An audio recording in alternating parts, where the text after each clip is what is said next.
नमस्कार दोस्तों, आज मैं बताने जा रहा हूँ खेती के बारे में। आप जानते हैं कि दुनिया और हमारे देश में कोई भी ऐसी इंडस्ट्री नहीं है जिसमें 100 रुपया लागत के रूप में अगर लगाया जाए तो 100 रुपये ही उत्पादन मिले। हर फैक्ट्री में लागत ज़्यादा होती है, उत्पादन कम होता है। और भारत सरकार की नीति बनाने वाले लोग किसी तरह की बेवकूफ़ नीति बनाने के लिए जाने जाते हैं कि वो इंडस्ट्रीज़ को महत्वपूर्ण मानते हैं और खेती को उससे कम महत्वपूर्ण मानते हैं।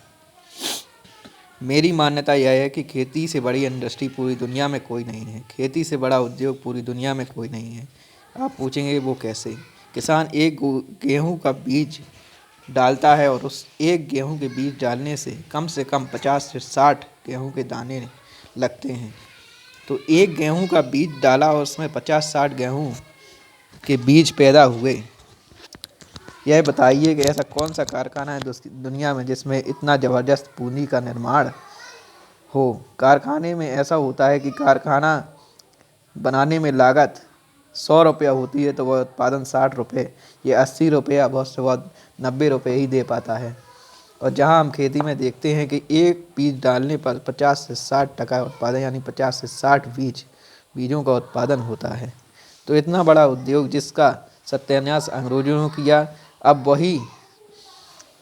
वही सत्यानाश भारत की सरकार कर रही है। और आज हम इस देश में वैसी ही नीतियाँ बनती हुई देख रहे हैं जिस प्रकार विदेशी आक्रांताओं और अंग्रेजी सरकारों द्वारा बनाई गई। आज आज़ादी के 50 साल बाद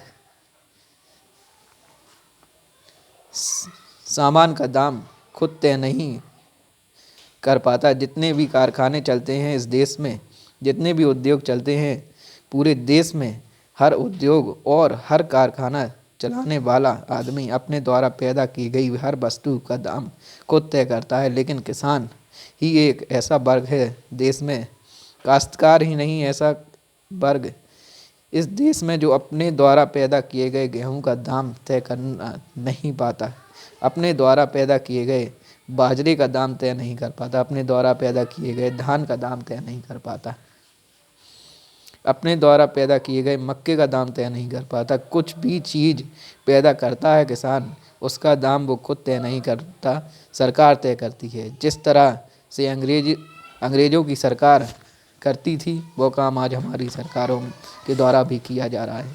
इसी तरह के अंग्रेज़ों की सरकार ने भारत के किसानों पर पाबंदी लगा रखी थी कि किसान एक ज़िले का माल दूसरे ज़िले में नहीं ले जाएंगे। वैसे ही पाबंदी आज एक प्रदेश का पैदा हुआ अनाज दूसरे प्रदेश नहीं जाता, उस पर पाबंदी लगा रखी है सरकारों ने। जिस तरह अंग्रेज़ों ने सरकारों और किसानों के ऊपर अंग्रेज़ों की सरकार किसानों के ऊपर लगान वसूलती थी, टैक्स वसूलती थी, अब उसी तरह की चर्चा इस देश में फिर से शुरू हो गई है।